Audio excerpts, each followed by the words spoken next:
I had just pulled into my driveway after a long shift, sun barely setting, lights still flashing on my unmarked cruiser when I saw him. The HOA president's teenage son, standing near the sidewalk, eyes locked on my weekend ride. A silver Porsche 911 I'd spent years restoring. I gave him a polite nod and started unloading a few things, thinking nothing of it. But before I could make it to the porch, he marched right up and said, dead serious, "You can't park that here unless you let me drive it." I blinked, thinking maybe it was a joke. It wasn't. He crossed his arms and said his mom, same HOA president, who'd sent me 3 notices for having overly reflective paint, had told him he could claim it if it was left unattended. And just like that, he dialed 911 right in front of me, claiming I was refusing to comply with neighborhood property rules. I didn't even have time to laugh before dispatch radioed the call. Now here's the part that made me pause. He had no idea who I was. No clue I'm the chief of police for this city. No clue that I'm the one who gets the final word when things get out of hand. And trust me, this was about to get out of hand. What happened next had the entire neighborhood watching.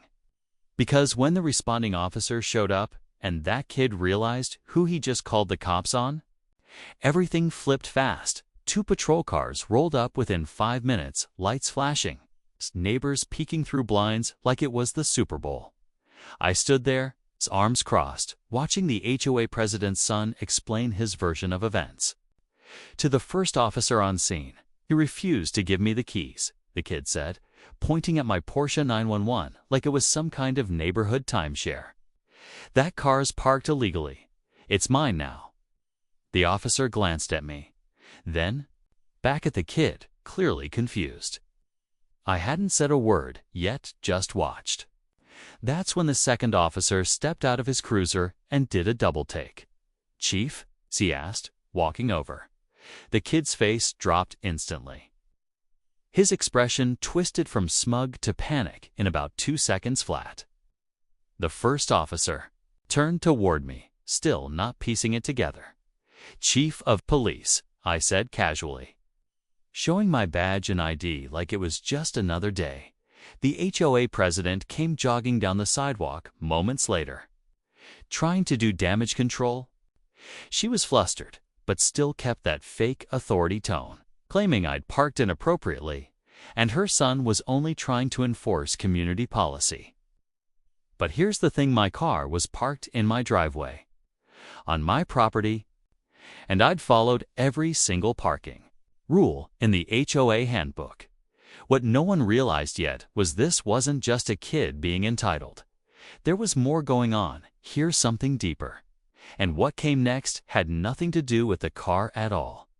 The more the officers asked questions, the more the story started to unravel. The kid couldn't explain why he thought he had a right to the car, only that his mom said he could. When I asked directly what she meant by that, the HOA president hesitated.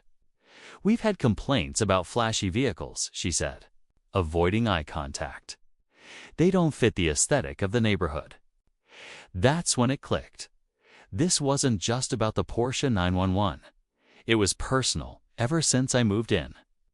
She'd taken subtle jabs, anonymous citations for excessive shine, reminders about HOA image guidelines, and warnings about intimidating vehicles. I brushed them off. I was too busy doing my actual job, keeping the city safe, to care about her crusade for suburban perfection.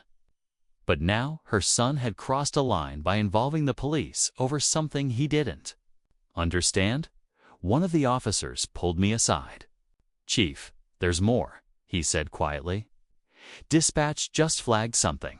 This isn't the first time they've called in complaints tied to your address, all logged from HOA headquarters, under her name." That's when I realized this wasn't just a one-off power trip. It had been building behind the scenes paperwork, reports, a trail of petty harassment that I hadn't even seen. The Porsche was just the latest excuse, and her son, he was being used to push it further. But what neither of them expected was that someone had been keeping track. And they weren't the only ones watching as the officers continued questioning. The HOA president, more neighbors, started stepping out, first one, then three, then nearly a dozen.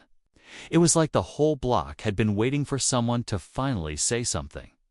Mr. Alvarez from across the street came forward, saying he'd received warnings for planting sunflowers in his front yard. Jenna, 2 doors down, revealed she'd been fined for having her teenage son's skateboard left on their porch for creating a visual disturbance. All of it tied back to the same source. Her, but the tension hit another level when one of the officers pulled a printed HOA complaint log from their cruiser. I hadn't even known they'd requested it. Turns out, someone quietly and carefully had submitted an anonymous folder of compiled reports from the past year. My name appeared on it multiple times, always linked to false violations, parking, noise, unauthorized gatherings. But there was one entry that stood out. It was dated just a week before, claiming I'd threatened a minor. That minor, her son? I hadn't even spoken to the kid before today. The mood shifted instantly. The officer's posture changed. One of them asked the HOA president directly if she'd submitted that report. She said yes, but claimed it was just a precaution. The silence after that felt heavier than anything else all day. I could see her son's face, no longer smug, just confused, because whatever game she'd been playing, it was catching up to her. And now it was too late to backpedal. Just as things were starting to come to a head, a sleek black SUV pulled up and parked right in front of my driveway. A man in a suit stepped out, holding a leather folder and looking around like he already knew what he was walking into. He walked straight past the crowd and up to the officers, flashing a badge. Internal affairs. But not for the police department. This guy was from the state HOA regulatory board, apparently. I wasn't the only one collecting evidence. Someone had filed a formal complaint weeks ago. Not just about harassment, but about misuse of HOA authority. The file in the folder. It included surveillance footage, flagged emails, and recorded audio from HOA meetings that were never disclosed to residents. At least 3 board members had resigned in the last 6 months, and now it made sense why they didn't want to be dragged into the mess Karen, the HOA president, was creating. Then came the second twist. The man handed the officer a sealed envelope and asked to speak to me privately. Inside, a signed complaint filed by her own son, not recent, but from 2 months earlier. In it, he wrote about being pressured to report neighbors, take photos of homes, and follow the chief around. He didn't want to do it anymore. That Porsche 911 she pretended was a violation. It wasn't about the car. It was about control. And now her own son was trying to break free from the very mess she dragged him into. The final blow was coming. And she knew it. The HOA compliance officer gathered the crowd and calmly explained the findings. Karen had overstepped her authority, repeatedly issuing fines without board approval, altering meeting minutes, and targeting residents she viewed as uncooperative, including me. The fake report accusing me of threatening her son alone was grounds for investigation.